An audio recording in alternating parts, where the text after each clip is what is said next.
بسم الله الرحمن الرحيم إن الحمد لله نحمده ونستعينه ونستغفره ونعوذ بالله من شرور أنفسنا وسيئات أعمالنا من يهده الله فلا مضل له ومن يضلل فلا هادي له وأشهد أن لا إله إلا الله وحده لا شريك له وأشهد أن محمدا عبده ورسوله أما بعد فإن خير الحديث كتاب الله وخير الهدي هدي محمد صلى الله عليه وسلم وشر الأمور محدثاتها وكل محدثة بدعة وكل بدعة ضلالة وكل ضلالة في النار.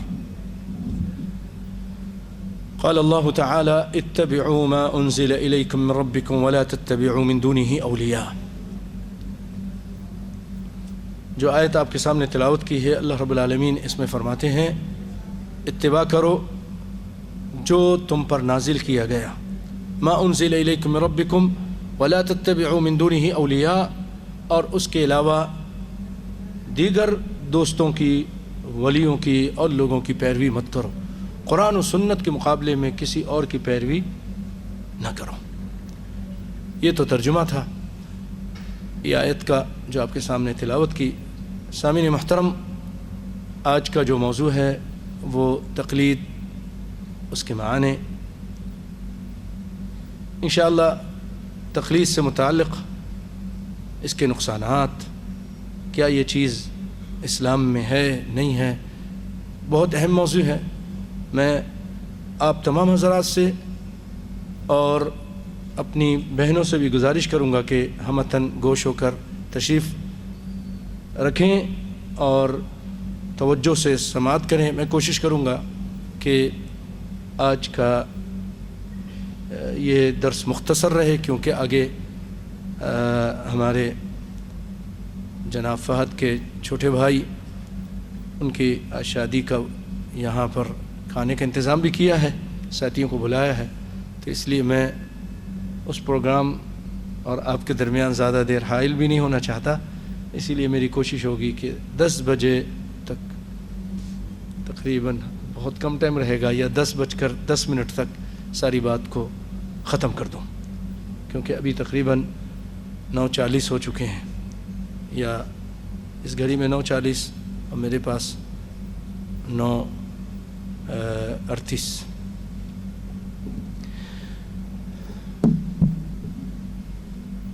سامعین محترم، نبی کائنات صلی اللہ علیہ وسلم اس دنیا میں تشریف لائے، لوگوں کی ہدایت کے لیے 2 چیز ذکر کیا ہے، 2 چیزیں، ایک اللہ کی کتاب، ایک آپ کی سنت، آپ کی حدیث، آپ کے فرامین، آپ کے عمل۔ اسی لیے اللہ نے بھی فرمایا اطیعوا اللہ و اطیعوا الرسول، لوگوں اللہ کی اطاعت کرو، اس کے رسول کی اطاعت کرو۔ اللہ تعالیٰ نے آپ کو 2 آنکھیں دی ہیں، 2 ہاتھ دیے ہیں، اللہ تعالیٰ نے اسی طرح آپ کو 2 کتابیں دی ہیں، اور آپ صلی اللہ علیہ وسلم نے بھی واضح طور پہ فرما دیا تھا اپنی امت کو کہ میں اس دنیا سے جا رہا ہوں آخری اوقات میں، لیکن 2 چیزیں چھوڑ کر جا رہا ہوں، جب تک ان 2 چیزوں کو تھام کے رکھو گے مضبوطی سے، تم کبھی گمراہ نہیں ہوگے۔ ترکت فیکم امرین لن تضلوا ما ان تمسکتم به او بهما کتاب اللہ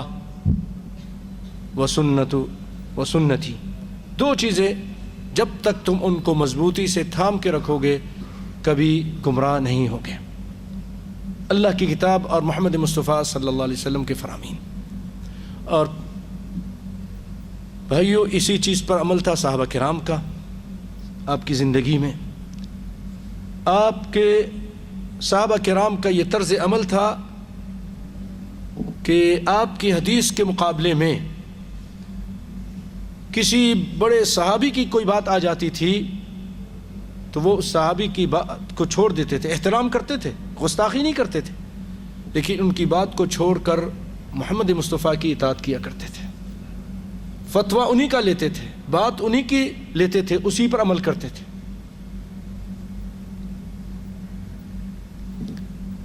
اس کی بہت ساری مثالیں قرآن و حدیث کے اندر موجود ہیں۔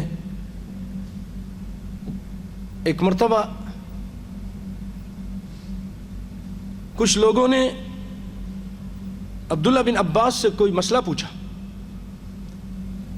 سیدنا عبداللہ بن عباس رضی اللہ تعالی عنہما انہوں نے مسئلہ بیان کیا کہ یہ اس طرح ہے، یہ اس طرح کی بات ہے قرآن و سنت کی روشنی میں. تو لوگوں نے کہا کہ بھئی آپ اس طرح کہہ رہے ہیں، آپ یہ بیان کرتے ہیں ابو بکر تو ایسا کہتے ہیں، عمر تو ایسا کہتے ہیں. بھائیو، انہوں نے کسی غلط آدمی کا نام نہیں لیا اور کسی معمولی آدمی کا نام بھی نہیں لیا. اس کائنات میں نبیوں کے بعد اگر کسی کا مقام ہے تو سیدنا ابو بکر رضی اللہ تعالیٰ عنہ کا مقام ہے، بہت اونچا مقام ہے. صدیق کہا ہے. اللہ تعالیٰ نے قرآن پاک میں اولئک انعم اللہ علیہم من النبیین والصدیقین، نبیوں کے بعد جو مقام بیان کیا ہے، درجہ بیان کیا ہے صدیق کا. سیدنا ابو بکر صدیق کا نام لیا اور عمر خطاب کا نام لیا کہ وہ تو ایسا کہتے ہیں اور آپ ایسی ایسی باتیں کرتے ہیں. تو سیدنا عبداللہ بن عباس رضی اللہ تعالیٰ عنہ جو حبر الامہ ہیں، اس امت کے بہت بڑے عالم ہیں، آپ کو غصہ آ گیا.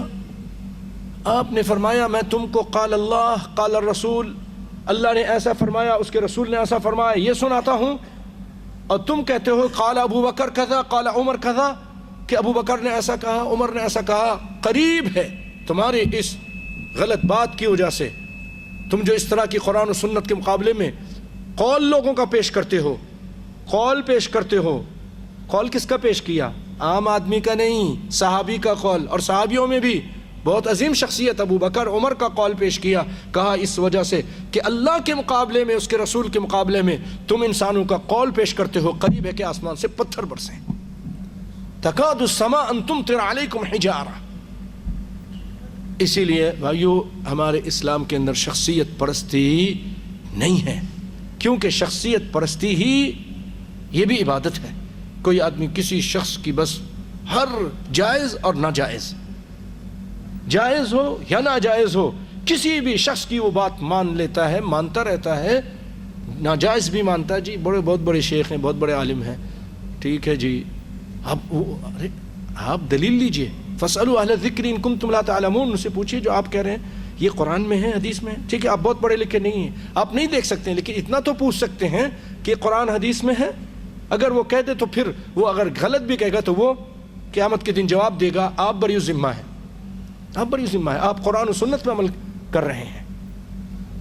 اگرچہ وہ غلط بتا رہا ہے، آپ کا مقصد، آپ کا نظریہ قرآن و سنت پہ عمل کرنے کا ہے اور اس کی جستجو میں ہے. تو بھائیو، صحابہ کرام کا یہی طرز عمل تھا.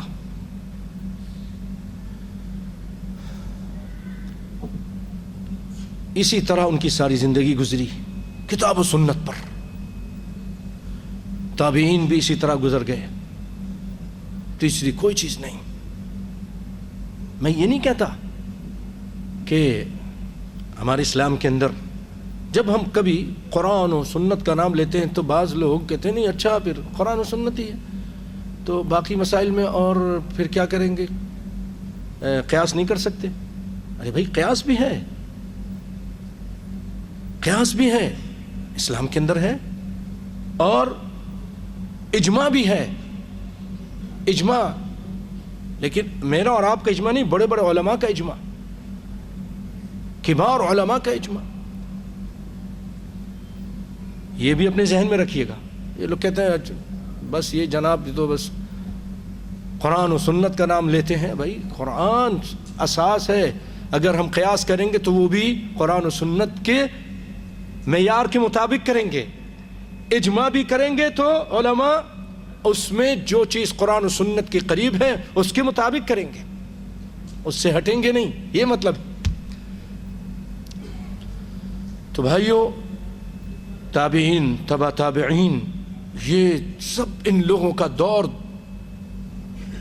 200 سال تک.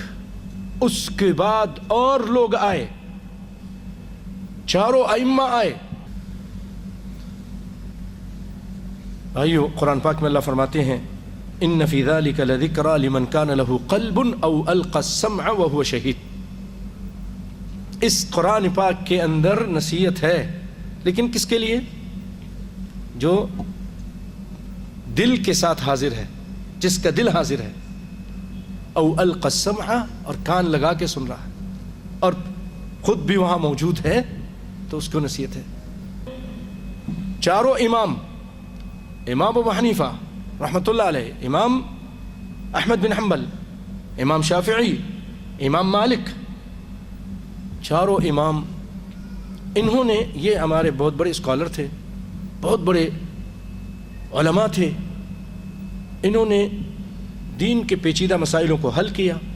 انہوں نے، ان میں سے بعض نے قرآن اور حدیث کی تعلیم اور معلومات کو جمع کیا، اس سے مسئلے نکالے، فقہ کے مسئلے نکالے، اس کو اپنی کتابوں میں لکھے.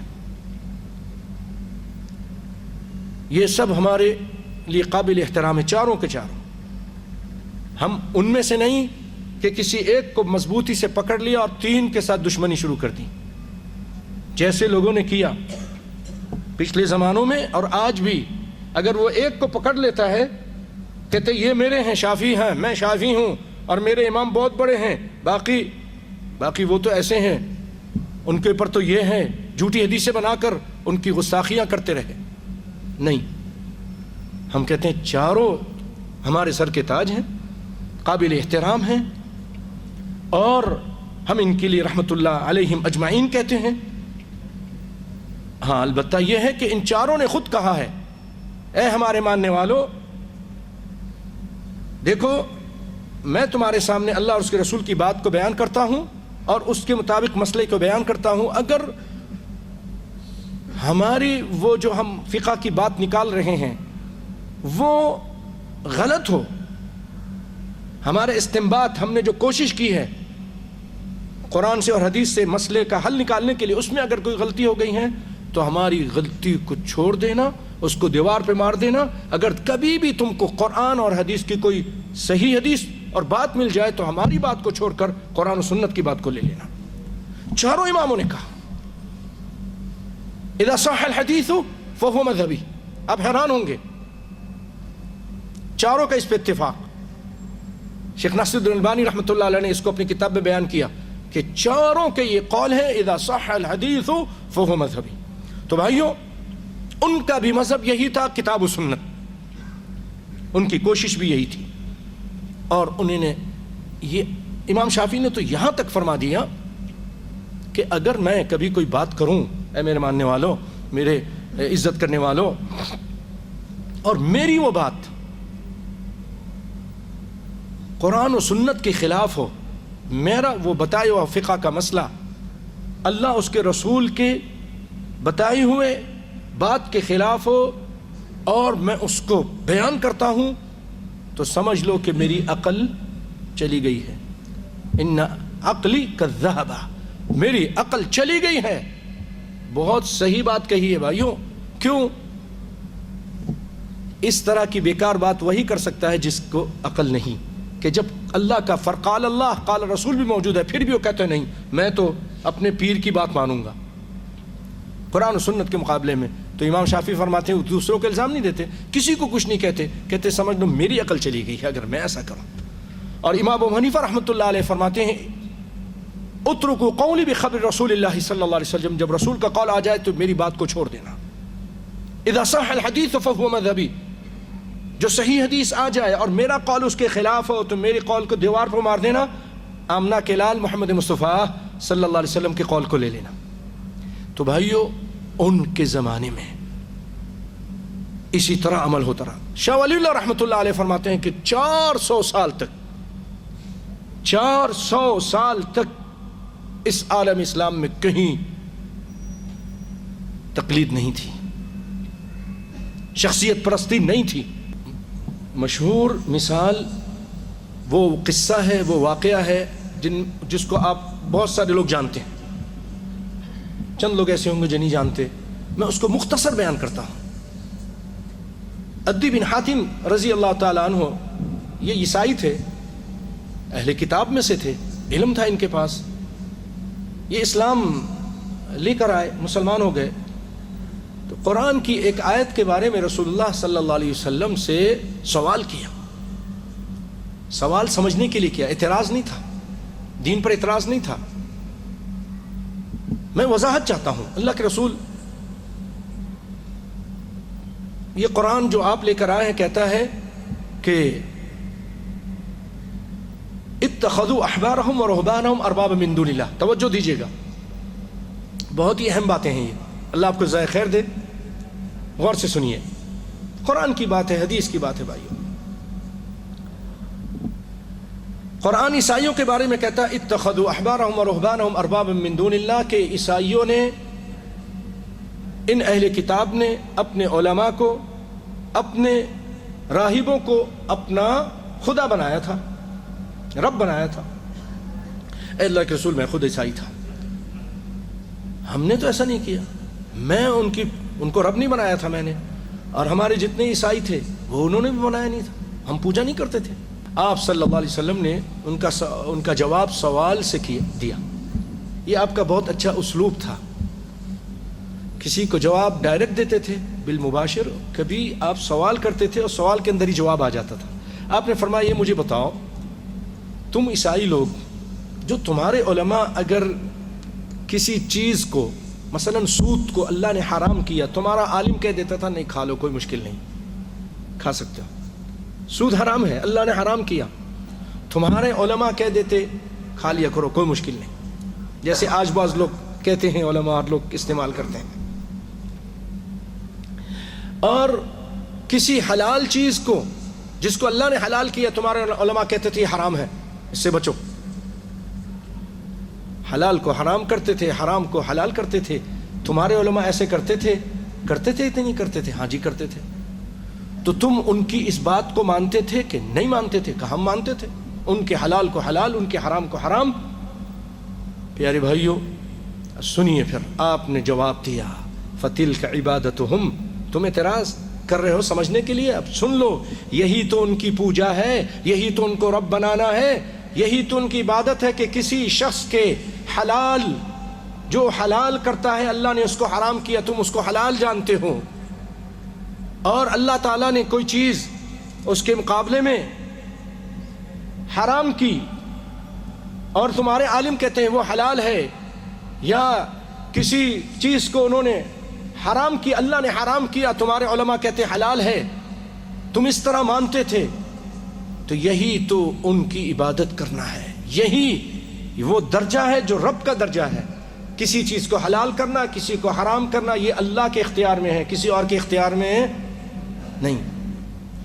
خود امام کائنات محمد مصطفیٰ صلی اللہ علیہ وسلم کے اختیار میں بھی نہیں تھا. آپ صلی اللہ علیہ وسلم نے بعض روایتوں میں کہ شہد کا مسئلہ ہے، بعض روایتوں میں کسی شادی کا مسئلہ تھا کہ رشتہ دار اپنی بیویوں کی رشتہ دار عورتوں سے، تو آپ نے قسم کھا لی تھی، تو اللہ تعالیٰ نے آیت اتار دی قرآن پاک میں، یا ایہا النبی لم تحرم ما احل اللہ لک تبتغی مرضات ازواجک واللہ غفور رحیم. اے نبی، کیوں آپ اس چیز کو حلال کرتے ہیں؟ لما تحرمو، کیوں اس چیز کو حرام کرتے ہیں جس کو اللہ نے حلال کیا؟ ما احل اللہ لک، جس کو اللہ نے آپ کے لیے حلال کیا آپ اس کو حرام کیوں کرتے ہیں؟ تو پتہ چلا حلت اور حرمت کا اختیار کس کے ہاتھ میں ہے؟ صرف اللہ کے ہاتھ میں ہے، صرف اللہ کے ہاتھ میں ہے، کسی اور بندے کے ہاتھ میں نہیں. نبی کائنات بھی اپنی مرضی سے کسی چیز کو حلال و حرام نہیں کر سکتے، یہ اختیار اللہ کے ہاتھ میں. اگر اس درجے پر کسی انسان کو آپ بیٹھا دیں تو آپ اس کی پوجا کرتے ہیں. اس حدیث کا جو میں نے آپ کو سنایا عدی بن حاتم کا، یہی مقصد ہے، یہی معنی ہے. تو اس کو کہتے ہیں شخصیت پرستی. وہ نہیں تھی ان کے اندر. 400 سال تک شاہ ولی اللہ رحمۃ اللہ علیہ بہت بڑے عالم گزرے، حجت اللہ البالغہ ان کی بہت بڑی کتاب ہے، انہی کے پوتے وغیرہ ہیں، ان کے بیٹے شاہ عبد العزیز ہیں اور ان کے پوتے شاہ اسماعیل رحمۃ اللہ علیہ، یہ بڑے بڑے علماء. انہوں نے کہا کہ نہیں تھی. 400 سال تک لوگ صرف صاف شفاف چشمے سے قرآن و سنت کی باتیں لیتے تھے اور عمل کرتے تھے. 400 سال کے بعد لوگوں کے اندر دین اور تقوی کم ہوا اور تعصب زیادہ ہو گیا. وہ کہنے لگے میرا امام بہت اعلیٰ عرفہ ہے, تیرے امام کیا حیثیت ہے؟ انہوں نے کہا نہیں, تمہارے امام کے بارے میں تو جھوٹی حدیث بنائی کہ ایک ایسا انسان پیدا ہوگا جو بہت بڑا شیطان ہوگا اور اس کا نام محمد شافعی ہوگا. نعوذ باللہ. انہوں نے کہا کہ جس نے ہمارے امام کی بات کو رد کیا اس نے اس کے اوپر زمین کے ذرات جتنے لعنت ہو. اس طرح کے جناب اب اور پھر بڑی سر پھٹول ہوئی, بڑے لڑائی جھگڑے ہوئے, اختلاف پھیل گیا. پھر الگ الگ مسجدیں بن گئیں, جماعتیں بن گئیں, دل بھی الگ ہو گئے. یہاں تک کہ یہ ابھی 150 سال پہلے کی بات ہوگی یا 200 سال کے اندر کی بات ہے بھائیو. اس قدر نفرتیں تھیں, اس قدر دوریاں تھیں کہ حرم کے اندر 4 مصلے تھے, 4 محرابیں بنی تھیں. سارے مسلمان بیٹھے ہوتے تھے, مغرب کی اذان ہوتی تھی, ایک امام آتا تھا, اس کے ماننے والے آتے تھے, وہ اقامت کہتا, اذان کے بعد اقامت کہتا, اس کے ماننے والے نماز پڑھتے, باقی دیکھ رہے ہوتے تھے. کوئی دیکھنے والا کافر آ جاتا, عیسائی کہتا کہ بڑے افسوس کی بات ہے, یہ کلمہ نہیں پڑھتا, یہ قرآن کو نہیں مانتا, کیا یہ حدیث کو نہیں مانتا, کیا یہ مسلمان نہیں ہے جو تم اس کے پیچھے نماز نہیں پڑھتے ہو. 3 گروہ الگ بیٹھے, یہ تفرقہ نہیں تھا. یہ اس طرح نفرتیں تھیں نعوذ باللہ جیسے وہ کوئی دوسری مذہب کا ہے, کسی دوسرے مذہب کا ہے. اسلام اس کو مٹانے کے لیے آیا تھا, یہ پھر تفرقے میں بٹ گئے. بھائیو یہ حالت تھی. تو میں اسی لیے آج آپ کے سامنے اس کی حقیقت کو, اس کی اصل وجہ جو اس طرح بٹنے کی نا وہ تقلید ہے. وہ کہتے ہیں ہمارے امام نے جو کہہ دیا وہی حرف آخر ہے. یہ بھی غلط فہمی ان لوگوں کی, یہ بھی غلط فہمی ہے. اگر اللہ نے موقع دیا آج نہیں تو آئندہ کبھی انہی اماموں کی اقوال آپ کو سناؤں گا. ایک نہیں بہت سارے اقوال ہیں اللہ کے فضل و کرم سے جمع کر کے لائے ہیں آپ کے لیے, جو اپنی تقلید سے منع کرتے ہیں. وہ کہتے ہیں نہیں, چاروں امام کہتے ہیں نہیں بھائی نہیں, ہماری تقلید مت کرنا. اپنی تقلید سے منع کر دیا, سختی کے ساتھ منع کیا. انشاءاللہ جب اس کا وقت آئے گا تو آپ سنیں گے. آئیے تقلید کا معنی کیا ہے. تقلید کا معنی گردن میں پٹا ڈالنا. جانوروں کو ڈالتے ہیں نا, انسانوں کو نہیں. گردن میں پٹا ڈالنا. اب بڑے شوق سے آج ہمارے یہاں اپنے بھائی کہتے ہیں میں جی فلاں کا مقلد ہوں اور تم تو غیر مقلد ہو. اس طرح طنز کرتے ہیں. ارے بھائی تم لوگ تو غیر مقلد ہو. جو قرآن و سنت کے صاف و شفاف چشمے سے پانی پیتے ہیں اسی کو استعمال کرتا ہوں. کہتا تم غیر مقلد ہو, تمہارا تو کوئی امام ہی نہیں ہے. ہمارا تو ایسا امام ہے بھائی کہ جب وہ آ جائے تو نہ عیسیٰ کی امامت چل سکتی ہے, نہ موسیٰ کی, نہ ابراہیم علیہ السلام کی, نہ نوح کی. امام اعظم سیدنا محمد مصطفیٰ صلی اللہ علیہ وسلم وہ ہمارے امام ہیں. ہم نے تو ایک ہی امام بنایا, اس کے بعد پھر ہم نے کہا کوئی اور امام اس کے مقابلے میں نہیں ہے. اگر ہیں تو چھوٹے چھوٹے ہیں, ان سے نیچے نیچے ہیں, ان کے پیچھے پیچھے ہیں, ان جیسا کوئی نہیں ہے. اگر ہے تو دکھا دیجئے. پوری کائنات میں ان جیسا کوئی نہیں ہے. اور مجازی معنی ہیں بھائی کسی کی تابعداری بغیر حقیقت معلوم کیے کرنا. اس کے ایک معنی قلدہ فی کذا ای تبعہ من غیر تأمل ولا نظر. یعنی تقلید کے معنی کسی کی بات کو بغیر سوچے سمجھے مانتا جا رہا ہے. تقلید کسی بھی شخص کی بات کو بغیر سوچے سمجھے تأمل فکر کیے بغیر بس اس کے پیچھے چلا جا رہا ہے, جیسے جو جس کو پٹا ڈال دیا جائے تو پیچھے جاتا ہے. تقلید کے معنی فقہا کے اقوال سے ہمارے بھائیوں کی بڑی اہم کتاب ہے مسلم الثبوت، صفحہ نمبر 350، جلد 2۔ اس میں وہ خود کہتے ہیں التقلید العمل بقول الغیر من غیر حجت۔ یہ بہت زبردست تعریف ہے، اس کو یاد رکھنا چاہیے۔ التقلید، تقلید، العمل بقول الغیر، غیر کے مطلب یہ کہ نبی کے علاوہ کسی کی بات کو بھی، کسی کی بات پر عمل کرنا۔ العمل بقول الغیر من غیر حجت، بغیر دلیل کے، بغیر دلیل لیے آپ کسی کی بات کو مانتے ہیں تو یہ تقلید ہے۔ کسی کی بات کو بھی، وہ کہتا ہے یہ حلال ہے، آپ اچھا نہیں، آپ کہتے ہیں کہ اس کی دلیل کیا ہے، پوچھتے ہیں، جستجو کرتے ہیں جیسا اللہ نے کہا ہے، تو پھر یہ تقلید نہیں ہے۔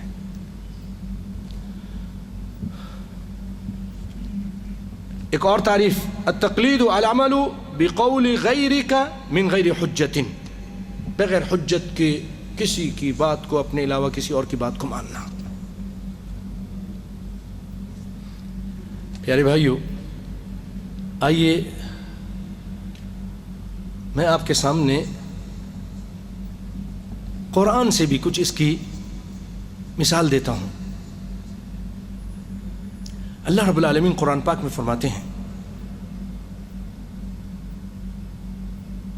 کچھ لوگوں نے درخواست کی ہے کہ ذرا قرآن کی تلاوت کوئی کریں، تو سنیے۔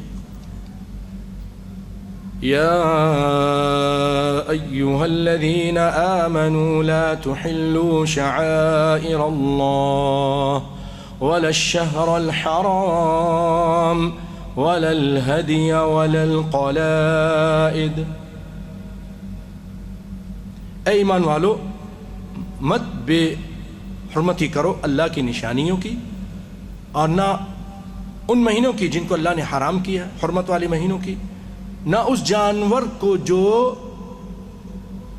نیاز کعبہ کے لیے کعبہ کی طرف بھیج دیے جاتے ہیں، اور ان کے گلے میں پٹا، ولا القلائد، پٹا ڈال دیا جاتا ہے، مادہ ایک ہی ہے، قلائد تقلید۔ ایک اور آیت سنیے، جعل اللہ الکعبۃ البیت الحرام قیاما للناس والشہر الحرام والہدی ولا القلائد۔ یہ پٹا اللہ تعالیٰ نے جانور کے لیے، یہاں جانور کے گلے کے لیے استعمال کیا ہے کہ اللہ تعالیٰ نے کعبہ کو عزت والا یہ گھر بنایا ہے، اور یہ لوگوں کے رہنے کی، ٹھہرنے کی جگہ ہے۔ والشہر الحرام، اور یہ جو حرمت والے مہینے ہیں، اور قربانیاں، اور گلے میں پٹے والے جانور، گلے میں پٹے والے جانور، یہ ہے اصل۔ قرآن پاک میں تقلید اس معنوں سے، قلائد کے معنوں سے ذکر کیا گیا ہے۔ آئیے حدیث سے بھی سنتے ہیں۔ قرآن کی آپ کو مثال دی، دو آیت سورت بتا دیتا ہوں، دونوں سورت مائدہ ہے۔ حدیث میں ہے، ابو ہریرہ اس کے راوی ہیں، مسلم شریف کی یہ روایت ہے، قال بین رجل یسوق بدنة مقلدة قال له رسول الله صلی اللہ علیہ وسلم ویلک ارکبها۔ ابو ہریرہ روایت کرتے کہ ایک شخص اونٹ لے جا رہا تھا، اس کے گلے میں پٹا ڈلا ہوا تھا، اور وہ پکڑ کے لے جا رہا تھا، بیٹھا نہیں تھا۔ تقلید کا لفظ ہے نا، مقلدتن، تو آپ صلی اللہ علیہ وسلم نے فرمایا ویلک ارکبها، تیری بربادی ہو، بیٹھتا کیوں نہیں، بیٹھ جاؤ بھائی، کیوں ایسی تم لے کے جا رہے ہو، اس کے اوپر بیٹھ جاؤ، سواری کا ہے تو سواری کرو۔ تو یہاں آپ نے دیکھا کہ جانور کے گلے میں پٹا، حدیث میں اس کا ذکر آیا۔ اسی طرح سیدنا انس رضی اللہ تعالیٰ عنہ فرماتے ہیں کہ رسول اللہ صلی اللہ علیہ وسلم نے فرمایا کہ واضح العلم عند غیر اہلہ كمقلد الخنازیر الجوہر واللؤلؤ والذهب، ابن ماجہ۔ بھائیو بڑی قیمتی آپ کو روایتیں سنا رہا ہوں، اتنے آسانی سے آپ کو نہیں مل سکتی، جستجو اور کوشش کے بعد۔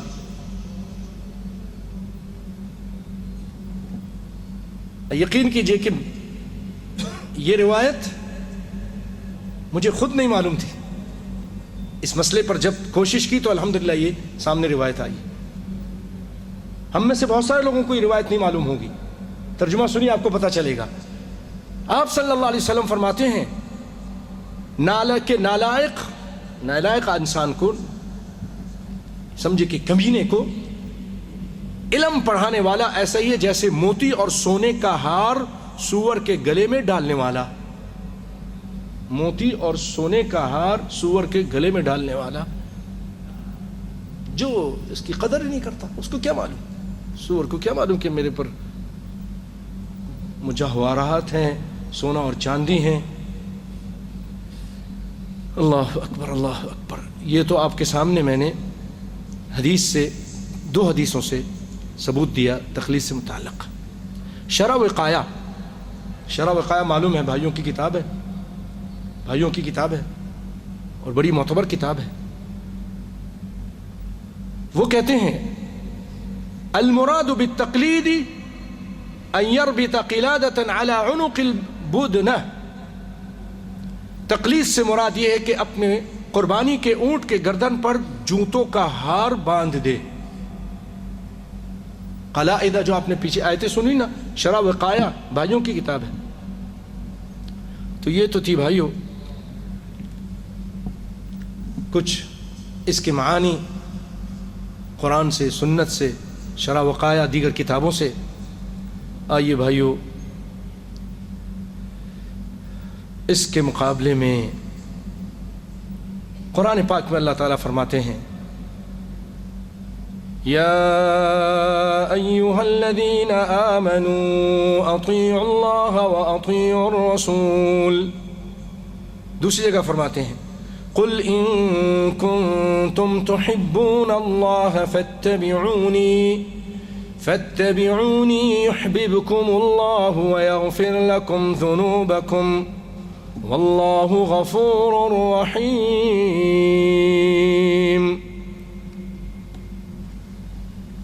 ایک اور آیت سنتے ہیں، قرآن پاک میں اللہ تعالیٰ فرماتے ہیں والذین یؤمنون بما انزل الیک وما انزل من قبلک وبالآخرة هم يوقنون أولئك على هدى من ربهم وأولئك هم المفلحون۔ اور وہ لوگ جو ایمان لاتے ہیں اس چیز پر جو اللہ نے نازل کیا آپ پر اور آپ سے پہلے نبیوں پر اور آخرت پر ایمان لاتے ہیں، یقین رکھتے ہیں، یہ لوگ ہدایت پہ ہیں، اپنے رب کی ہدایت پر ہیں، اور یہی لوگ کامیاب ہیں۔ پیارے بھائیوں، یہ تخلیص سے متعلق میں اپنے وعدے کے مطابق 10 بج کر تقریباً 10 پہ اپنی بات کو، یا 10:11 جیسے بھی سمیٹتا ہوں۔ انشاءاللہ اس کی جو بقیہ باتیں ہیں بہت اہم ہیں، اس کے بعد اللہ نے چاہا تو وہ آپ کے سامنے بیان کروں گا بعد میں۔ سب کو صحیح سمجھ عطا فرمائے۔ بارک اللہ فیکم و جزاکم اللہ خیرا۔